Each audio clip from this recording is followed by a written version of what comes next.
It it, it Of probably course, of wasn't course, of five or course, of six. It course. was No, probably no, it one was or two. nothing. It was nothing. Yeah. Yeah, yeah.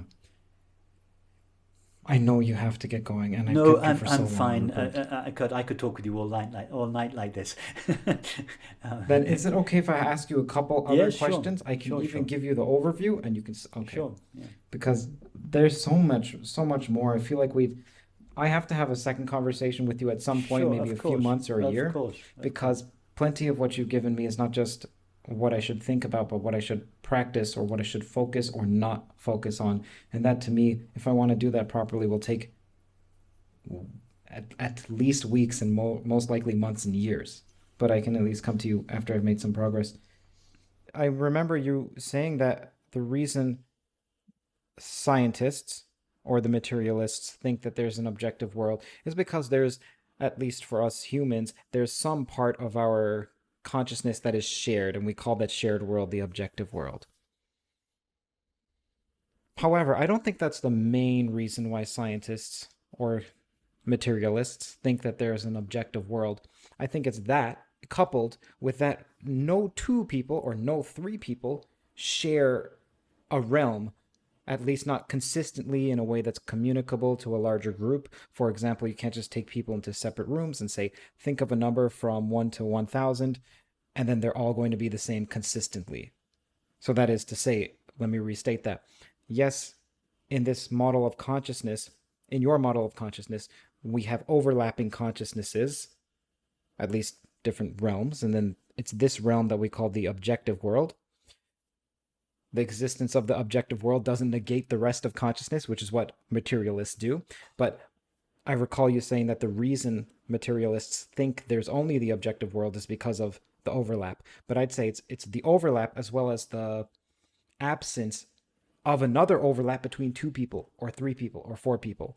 For sure, four people. Like that's unless you're all on psychedelics in a room and you can verify that somehow. Do you understand what I'm saying?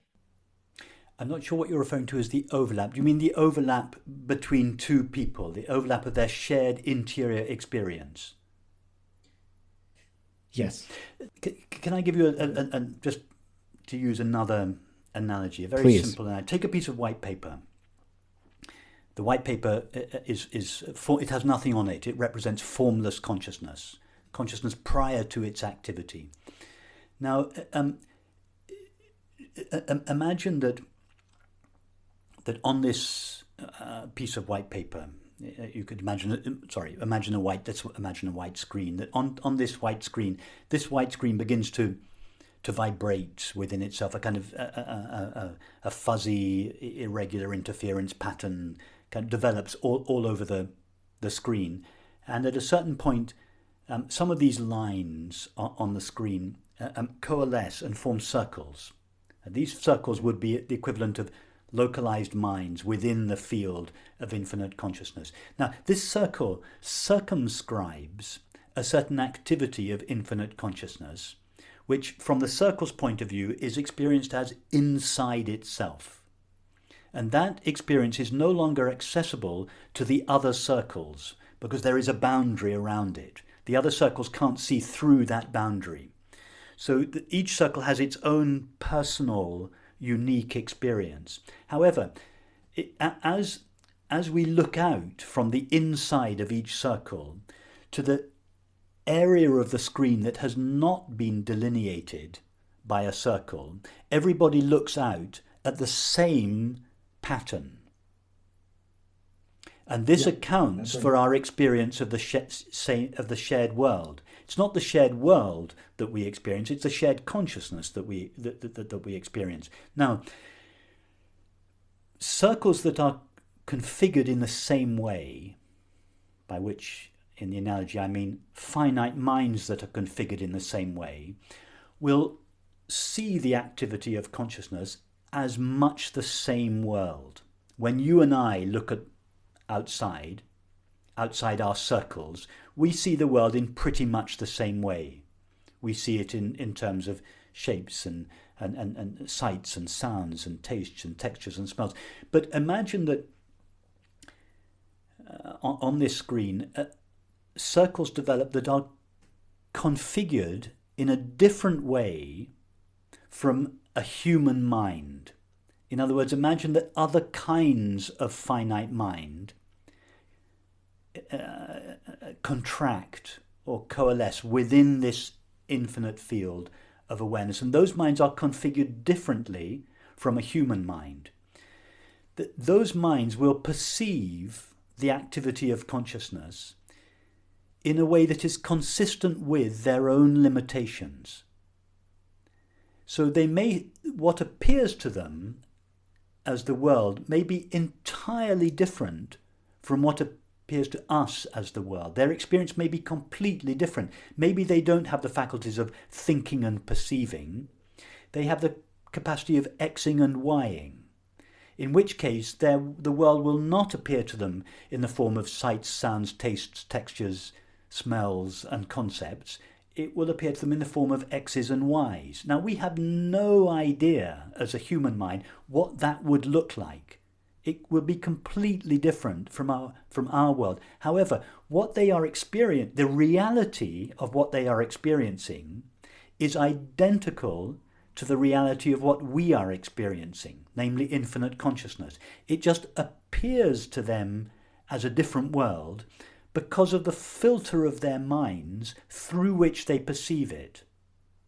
So they perceive the same reality in a completely different way. Okay, now I have a practical question. A personal question.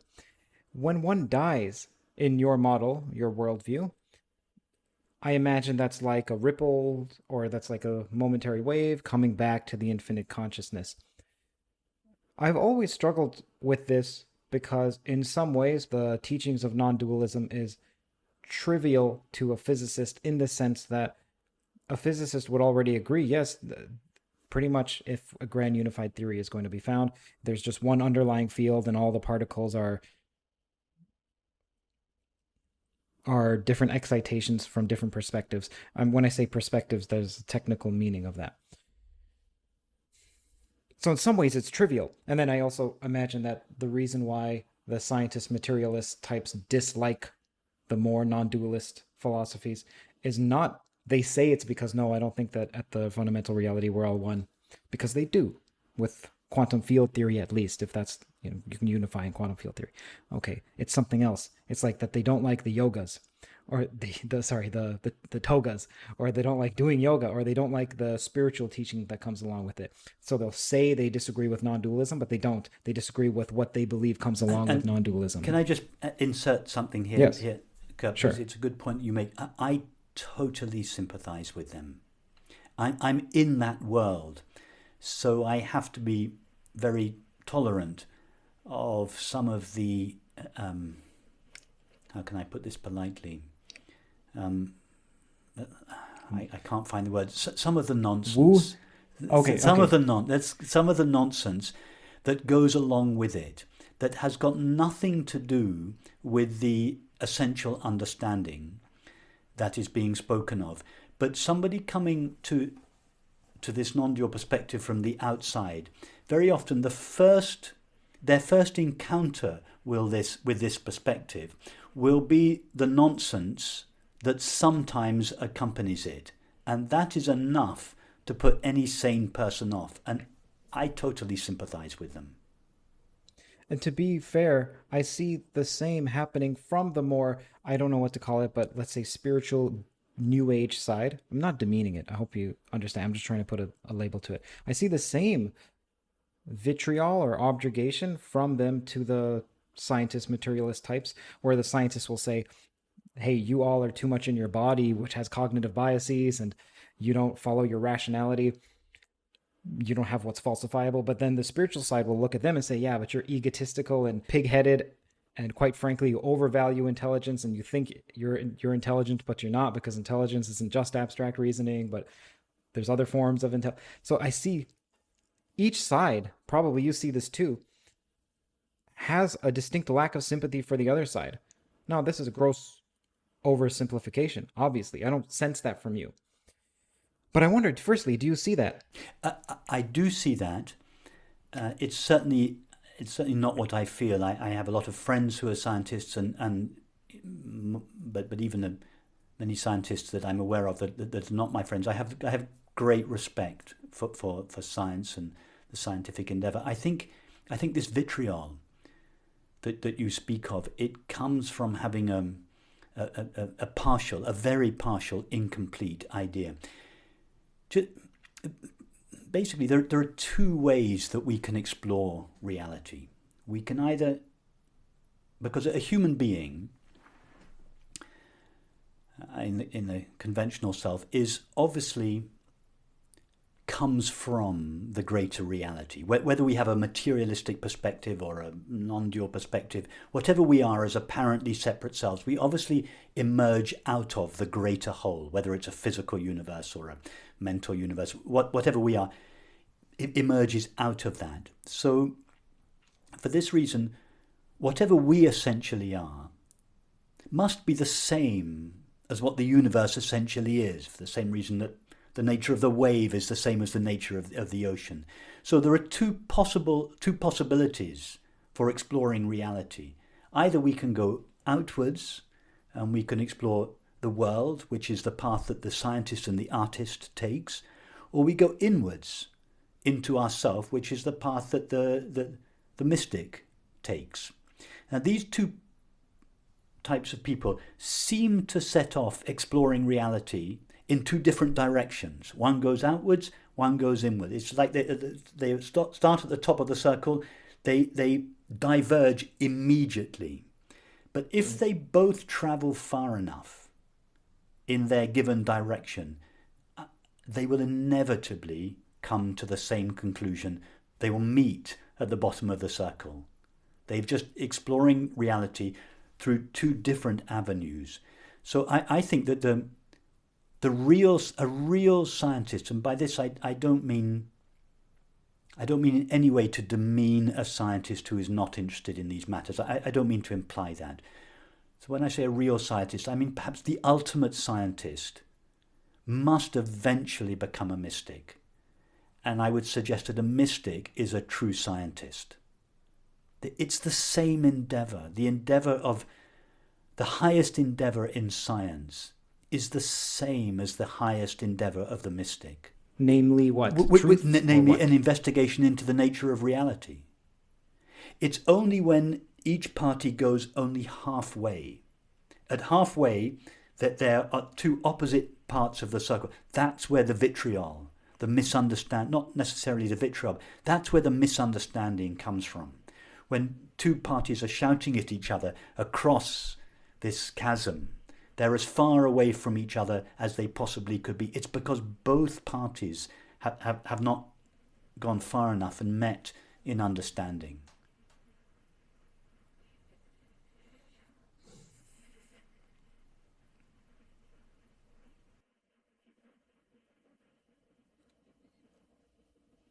I'm thinking now. Please give me 10 seconds to Of course. absorb what you said. Of course. I was speaking to Ian McGilchrist, and a question I didn't get to ask him, which is related to this, is he was saying that the left brain is the one that likes to routinize and make specific and delineate, whereas the right brain is the one that's the opposite, that likes to see uniqueness, not sameness, that likes to take broader views and so on. And I was wondering, so the right brain can see the whole picture. And then he was saying, and you need that because if you just investigate with the left, you're only seeing a small piece. But then what I was wondering is, I'm not a proponent of this. I know some people are, where they'll say that the universe is fractal, like in nature. And it may be. But what I'm wondering is, if the universe is fractal, like in nature, then does that not mean, Ian McGilchrist, like I'm speaking to him right now, the question I wanted to ask, that if one was to take the left brain to the extreme, it would ultimately become the right brain, because by investigating one phenomenon completely and microscopically and even beyond, whether it's spatially, microscopic, or temporally, or whatever it may be, and beyond, you necessarily get an image of the whole. So you get an adumbration of the universe as a whole from each little point. And in that way, you can see the left and the right as being halfway on this journey, but if they were to progress, they would ultimately join. I wanted to ask him what he thought of that, but that would be, what you said reminded me of that. Yes, well, it would be very, very interesting to ask him that question. What I'd like to speak with him about is throughout this conversation, we've been positing these two elements: infinite consciousness and the finite mind. And the finite mind is a temporary localization of infinite consciousness within infinite consciousness. So we have these two perspectives: the perspective of infinite consciousness and the perspective of the finite mind. Would it be reasonable to suggest that the left and right hemispheres of the brain and the way they operate are a reflection at a microcosmic level of these two different perspectives? This apparent dichotomy. So the infinite is the right brain, and then the finite, separate, is the left. It's not a literal mapping of the two, because as we suggested earlier, the infinite by itself cannot perceive the finite. It can only perceive the finite through the agency of a finite mind. So it wouldn't be a literal mapping, but that there is a connection between the perspective of infinite consciousness doesn't have a perspective. It's the finite mind that is a perspective. It doesn't have a perspective even of itself? Yes, but it's not a point of view. So the left and right hemispheres would in some way reflect these two different aspects of reality: the infinite consciousness and the localized finite mind. That somehow these two, I see what you're saying. I see. Are somehow reflected in the structure of the brain, which would make sense if the brain is the image in mind of a localization of infinite consciousness.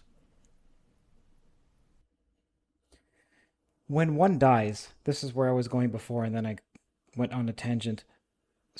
When I speak to people who are inclined to think that consciousness is one and we're all one and so on, they'll say, well, you don't die because you're consciousness.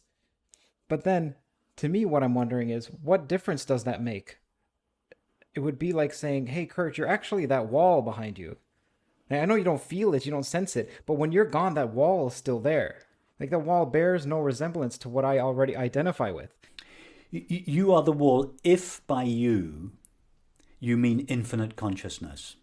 However, you, Kurt, are an apparent and temporary localization of infinite consciousness. So going back to our analogy of the screen with all the lines all over it, you are a small circle on this screen with your own interior life, which at least appears to be bounded by the line that circumscribes your circle. So it's true that the screen is the essential nature of the circle. It's the essential nature of everything outside the circle. In that sense, you are the world. You are the universe.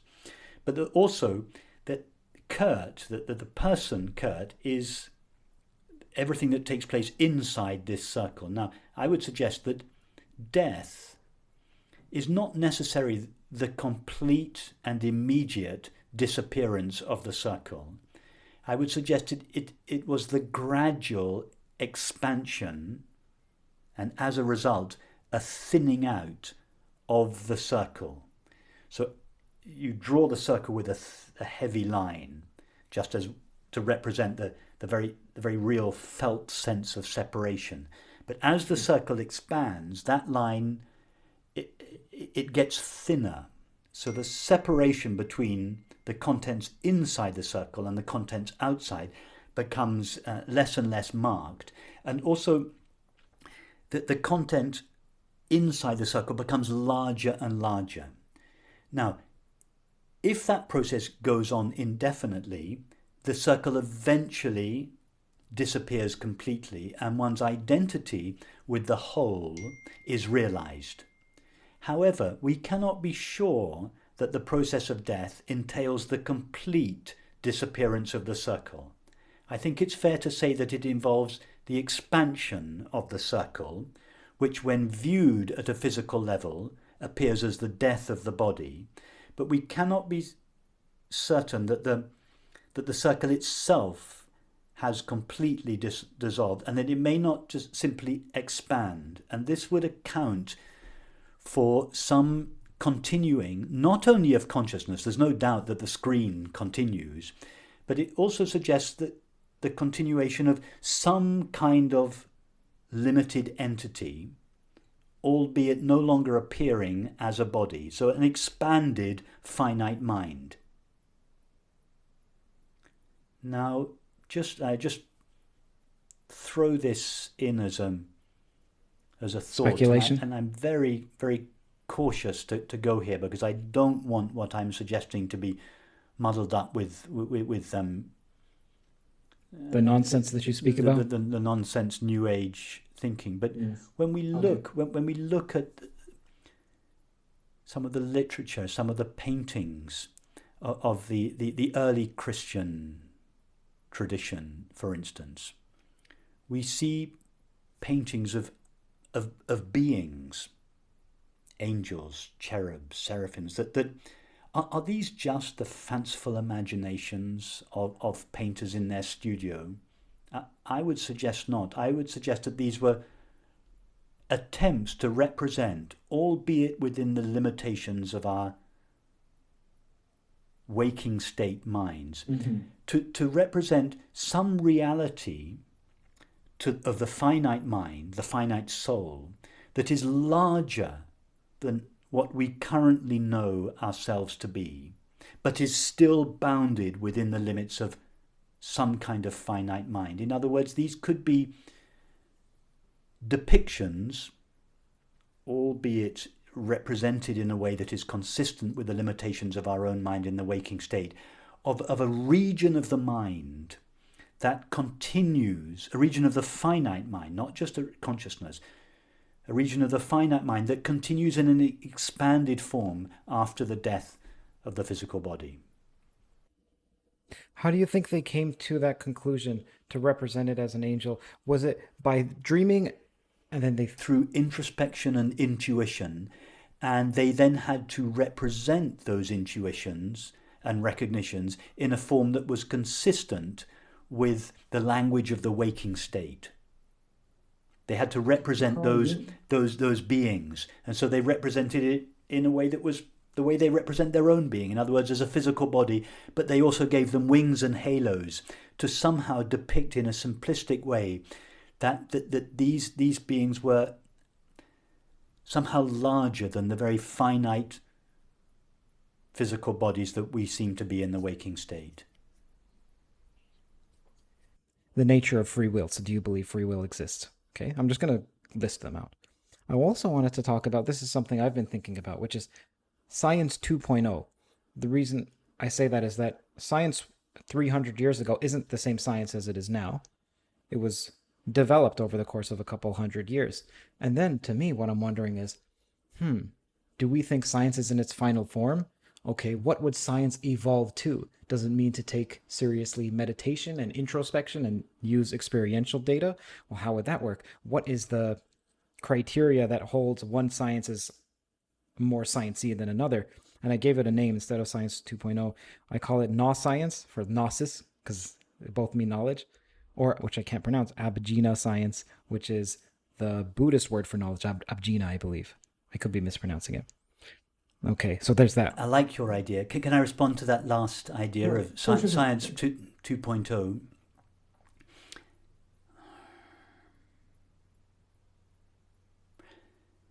When we investigate, let's go back to this suggestion that I said, scientists and artists explore reality by going outwards, mystics explore reality by going inwards. When we explore the external world, or the external reality, the only means we have of doing so is through perception, and then we conceptualize our perceptions. So in other words, our only knowledge of our only experience of the universe is perception, sights, sounds, tastes, textures, and smells. So we start exploring these, and we start thinking that the universe is made out of molecules, then we realize it's made out of atoms, then we realize it's made out of protons, neutrons, and electrons, and we go down and down and down, getting finer and finer, and at some stage And I think this is where science is now. At some stage,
there is this recognition that the finite mind filters everything that it knows or perceives through its own limitations.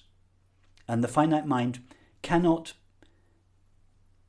perceive reality in the absence of those limitations. Thought and perception are the tools the finite mind has to know anything. And those tools are limited. The faculties of thought and perception. Hi there. Hi. The faculties of thought and perception impose their own limits on the reality they are exploring, just as one who wears orange-tinted glasses will always see orange snow. It's not possible to see white snow through orange-tinted glasses. For the same reason, it's not possible to know the nature of reality when we explore reality with the finite mind, which is what science currently does. Now, if that was all there was to it, then we would have to conclude that we can never know the nature of reality, because all we can know are the limitations of our own mind. Now, that would be true, but for one fact. The fact that we, as apparently separate selves or human beings, emanate from reality. What do you mean by that? You mean that we're a part of reality and that we came from this underlying... The universe gives birth to our physical body. I see. Okay. So we emerge out of the universe. Whatever the universe is made of, we as apparent individuals emerge out of it.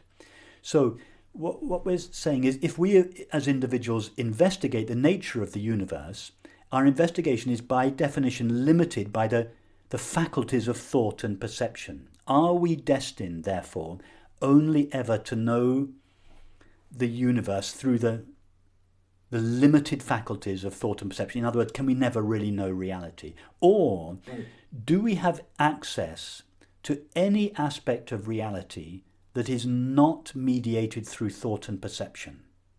Everything we know of the world, the reality of the world or the universe, we know through the faculties of thinking and perceiving. If that was all there was to our knowledge of reality, then our knowledge of reality would always be limited by the limitations of the faculties through which we explore it, namely thought and perception. So we must ask the question, is there any element of reality that we have direct, unmediated access to? When I say unmediated, I mean not mediated through thought and perception. And the answer is yes. There is one element of reality whose knowledge we have direct access of without the mediation of thought and perception, and that is our knowledge of ourself. And therefore, going back to your question about Science 2.0, I think eventually a scientist must realize that in order to know the nature of reality, they must know the nature of the mind through which that reality is perceived. In other words, their exploration of the nature of the world must eventually turn round and become the exploration of the nature of their own minds. And there is one aspect of our knowledge of ourself that is not mediated through the faculties of thought and perception, and that is our awareness of being aware. Is that not a perception? It's I don't know. it's I'm direct. just asking. It's our knowledge of ourself, our awareness of our own being, is direct knowledge. It is not mediated through the faculties of thought and perception. It is the only experience there is that is not mediated through the finite mind, and therefore it is as such that the exploration into the nature of consciousness is the very highest science. It is the science, I think it's what science will that physics will not, physics as it is currently known, and even mathematics as it is currently known, will not turn out to be the highest sciences. I think the highest science is an investigation into the nature of consciousness. And I think sooner or later, I think you'll hear physicists, some are already saying this, but I think more and more people will come to this recognition that the ultimate science, the science upon which all other sciences must rest, is the investigation into the nature of consciousness. Because that is the only, our knowledge of our own being, our awareness of being, is the only experience there is that is not subject to the limitations of the finite mind. Yes. Let me put that in an analogy about John Smith and Please, King Lear. please. I know you don't like it particularly, but everything John Smith knows about King Lear's world, his daughters, the Kingdom of England, the war with France, everything he knows about King Lear's world is mediated through the character of King Lear. John Smith cannot remain at home in his apartment and have a relationship with Cordelia. Cordelia doesn't exist in his world. In order to have a relationship with Cordelia, he must seem to become King Lear. It is through the agency or faculties of King Lear that John Smith is able to have a relationship with his daughters, the kingdom, etc. There is one element of his experience that is not mediated through the faculties of King Lear, and that is his knowledge of himself. In order to know Cordelia, the Kingdom of England, and the war with France, he must seem to become King Lear. But in order to know himself, he knows himself directly. His knowledge of himself as John Smith is not mediated through the character King Lear. Now, that is a very clear, close analogy. Our knowledge of ourself as consciousness is not mediated through the faculties of the finite mind.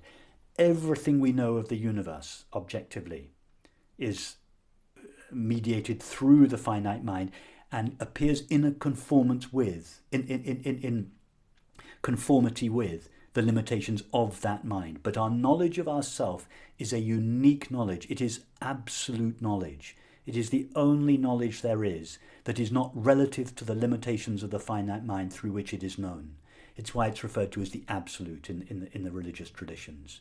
And sooner or later, I think science will recognize this, and the study of the nature of consciousness. Now, when I say the study of the nature of consciousness, I don't mean that the finite mind can study consciousness. All the courses you see now advertised, consciousness studies, these courses have nothing to do with the studies of consciousness. They're studies of brain activity. And no, the study of the nature of consciousness is traditionally it's called prayer, or in the East it was called meditation. It is the experience of being aware of being aware.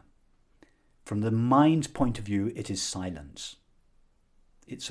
From the mind's point of view, silence is the highest science. It is through the silence of the finite mind that we have direct access to reality. So sooner or later, scientists will understand that what the mystics were doing in meditation and prayer was the ultimate science, the ultimate investigation into the nature of reality. And for this reason, I think sooner or later, the most advanced scientists will become mystics, as indeed true mystics are scientists.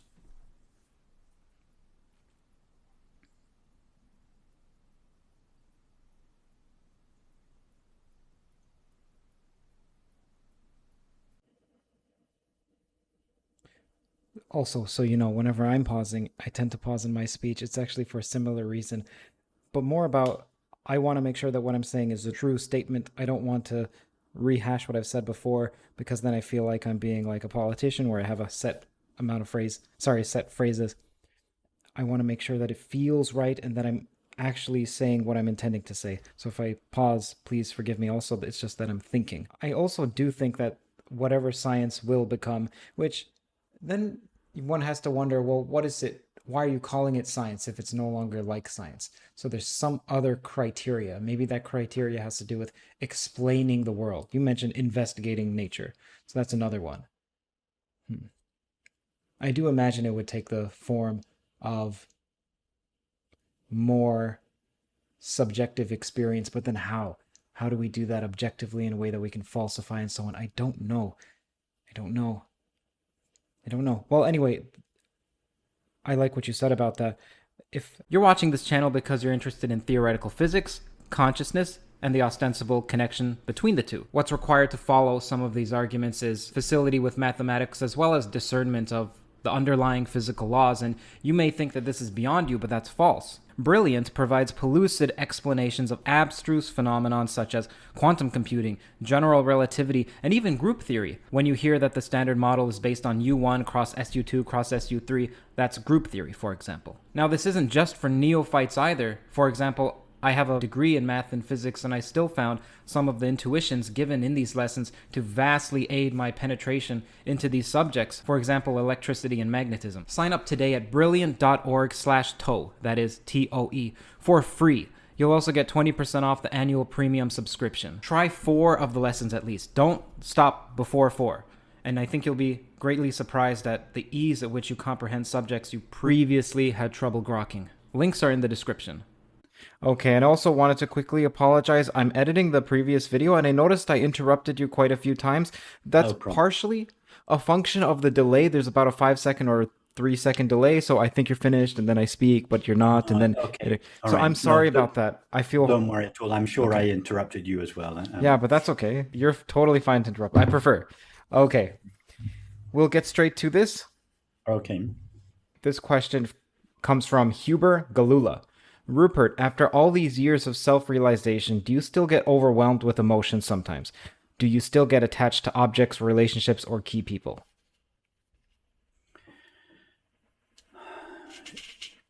The answer is no, I don't get overwhelmed by emotions.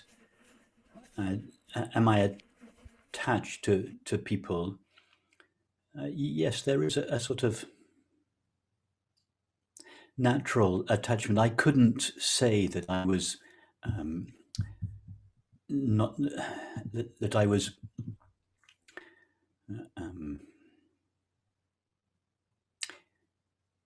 equally unattached to my son as I am to a stranger that I pass in the street or see on a news program. There is a kind of, but I consider this to be just a normal functional attachment. It just a natural attachment that exists between a parent, say, and a child.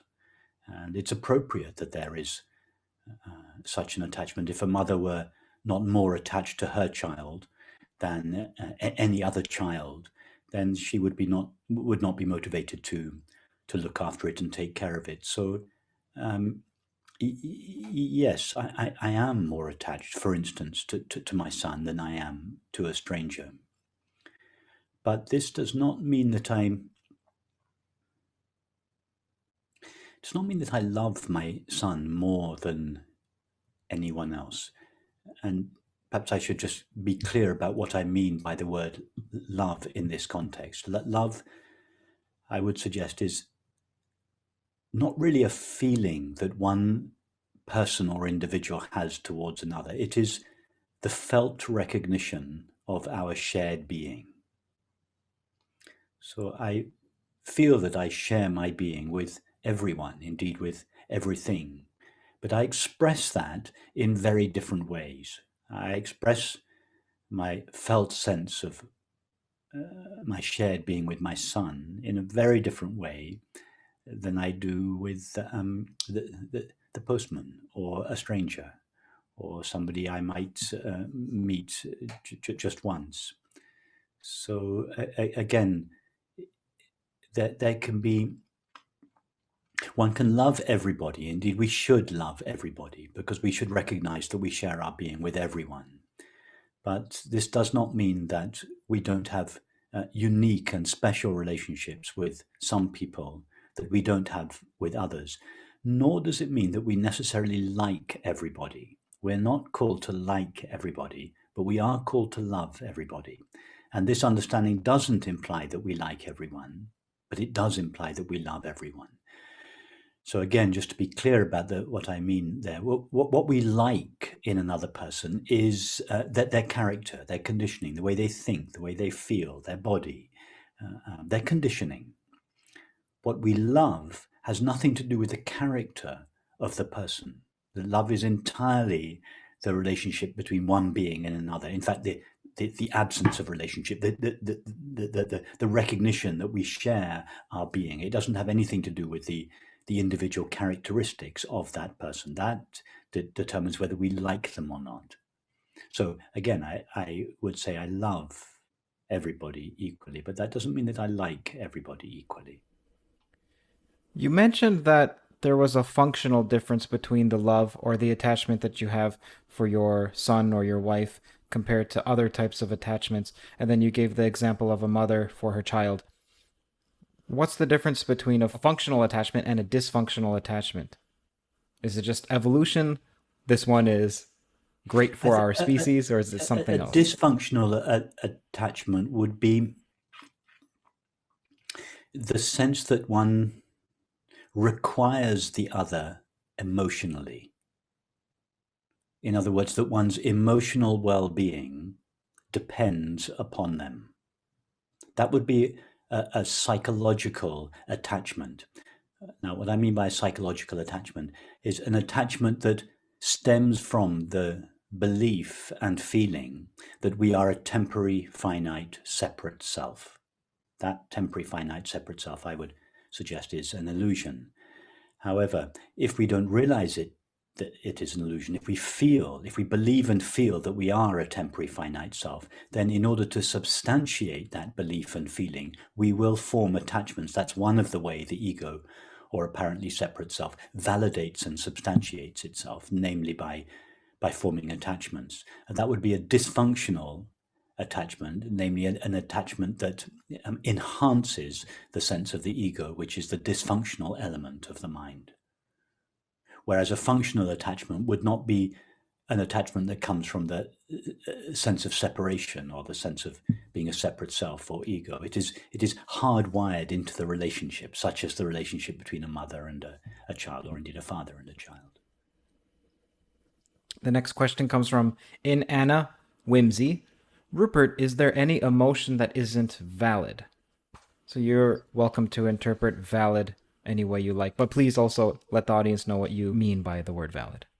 Okay, so let me explain the distinction that I make between what are commonly grouped together as emotions. Sometimes we hear phrases such as positive and negative emotions. Positive emotions would be emotions such as joy, peace, love, etc. Negative emotions would be anxiety, fear, jealousy, and so on. So I think that this classification of these two groups of emotion into positive and negative is misleading. What this classification suggests is that they are comparable emotions, but opposite to one another. And I think this is a misunderstanding. What I refer to as emotions are, in using this categorization, would be negative emotions, afflictive emotions, jealousy, anxiety, a sense of being unloved or unlovable, these kinds of emotions. Whereas what are sometimes referred to as positive emotions, peace, joy, love, are not really, or at least the way I use the words, not really emotions as such. They are the very nature of our being. So let me give you a visual analogy to try and make this clear.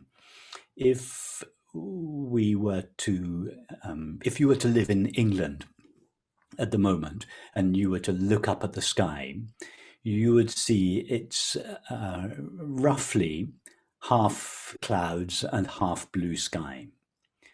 Now, the equivalent in this analogy, the equivalent of dividing emotions into positive and negative would be the equivalent of dividing the sky into grey clouds and blue clouds. And one might at first sight think that the sky does consist of grey clouds and blue clouds. After all, we look up, it's half grey, half blue. That's how it first appears. However, when we investigate more clearly, we realize it's not like that. The clouds are temporary appearances in the homogeneous, unlimited expanse of blue sky. So what we refer to sometimes as positive emotions, peace, love, joy, happiness, these are the blue sky of awareness, the ever-present background of awareness that gets obscured by our afflictive emotions, just as the blue sky is temporarily obscured by the grey clouds. So the clouds and the sky, they are on a different level. So likewise, I would say emotions are on a different level. The positive emotions, so-called positive emotions and negative emotions. And read the question, Kurt, again. Oh, that's fine. Are there any emotions?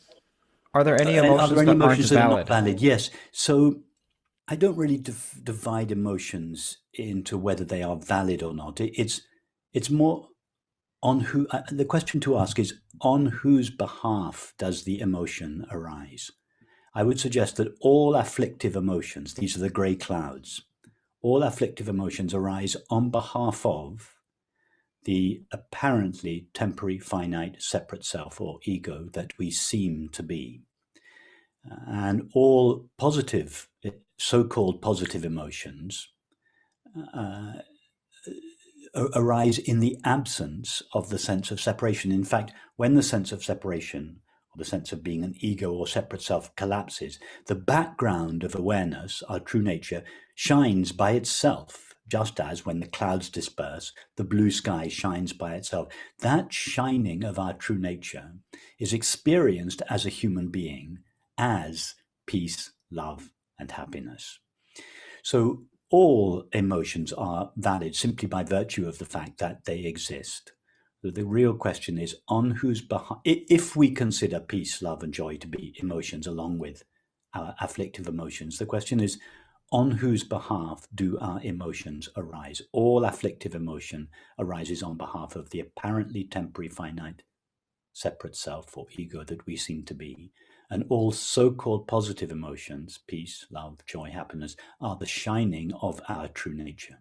Is the claim that all of what we traditionally classify as positive emotion is the blue sky? The reason I'm asking is because there are a litany of positive emotions like excitement or the rush of competitiveness. I'm not sure. And competitiveness to me sounds like an ego predicated feeling, but yet it's a positive one if you win or if you're excited about the competition. So are there examples of what we traditionally would classify as positive affect that is a gray cloud? Yes, I think there's a gray area here. Take competition. Competition could arise from either of these two camps, the sense of separation or from our true nature. Let me give you we try to give you an example. Take competition. One who feels competitive could want to win in order to enhance their fragile sense of identity. And in that sense, the competitiveness would arise on behalf of the separate self or ego. However, one's so-called, or what would appear from the outside to be competitiveness, could also arise from within one in response to one's desire for excellence. And in this case, one's desire for excellence would not be an expression of the separate self or ego. It would be an attempt, albeit through the limited means of one's sport or whatever it was one was competing in. It would be an attempt to somehow manifest in one's life the qualities that one intuited to be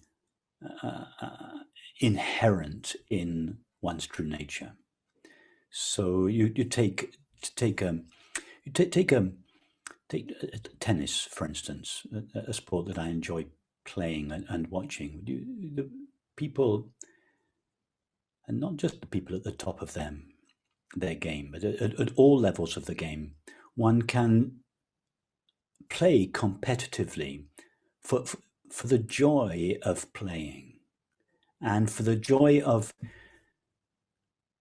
placing one's body in a circumstance where it is required to exceed its normal limits, to somehow to put one's body in a position where it has to express something that is beyond the limits of the separate self on whose behalf it usually acts. So one's competitive streak there would come from a deep impulse inside oneself to somehow transcend oneself, in this case through one's chosen sport or activity. So it could be a gray area. The competitiveness could be an expression of the ego or the separate self. It could be a desire to bring the qualities that are inherent in our true nature into manifestation. Here's one area that I'm egoically competitive with you. You have great skin. Your skin is wonderful, man.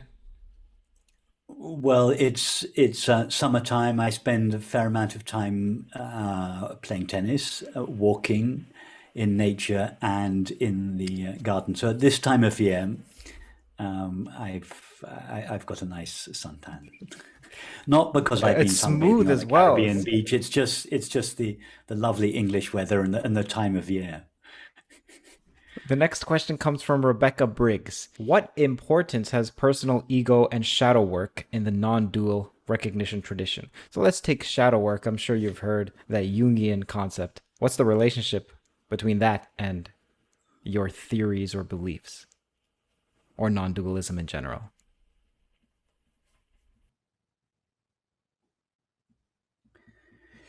In the non-dual, in the history of non-duality, there are two basic approaches, although we find all sorts of variations of these approaches in the religious and spiritual traditions. And these two approaches could be characterized in this way, that the direct path and the progressive path. Now, the progressive path is the traditional approach, and it involves taking the ego or the separate self as one finds it and putting it through a series of practices whereby it is progressively purified and refined of its egoic tendencies until it is considered sufficiently mature to be given the highest teachings or the highest practices whereby the mind subsides into the heart of awareness. Now, these progressive practices could last anything from 2 years to 20 years. And it's a gradual, progressive path that the apparently separate self or ego undertakes as a prelude to receiving the highest instruction. Now, the direct path teachings take a completely different approach. The idea behind the direct path approach, and this, by the way, is the approach I take, in most cases, not always, but in most cases, the idea behind the direct path approach is that everybody, without exception, is aware. All 7.8 billion or so of us are aware. In other words, awareness. Quick question about that. Okay, you mentioned people. Are animals also aware? Yes. Can we come? Sure. Can we come? I say yes hesitantly. I'll explain later why I'm hesitating. Let's park that question. We'll come. Got it.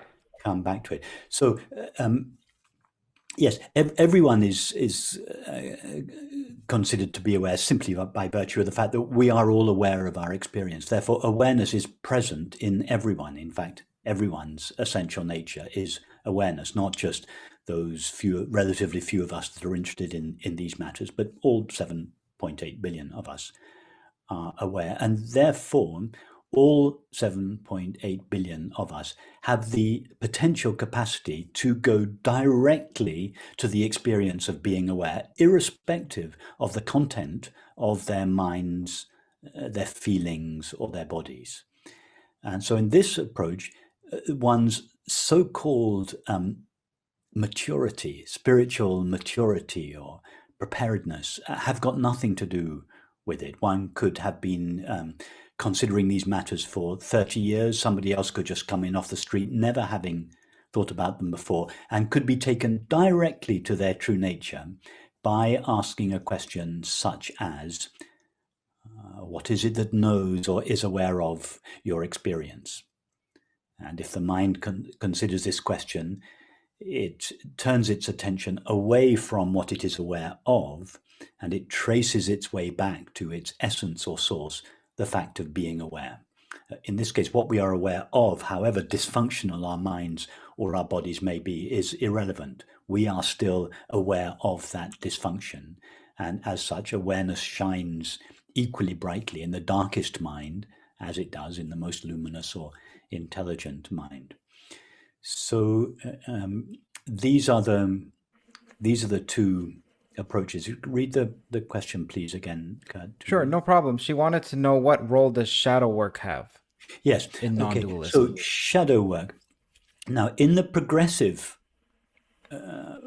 path, the shadow work the exploring of the deeper tendencies of the mind would happen in those first progressive practices during the years of our spiritual practice, where we are gradually exploring, refining, maturing the mind before it is considered sufficiently mature to sink into its source. So in this approach, the shadow work, the exploration of the deeper regions of the mind, would take place before this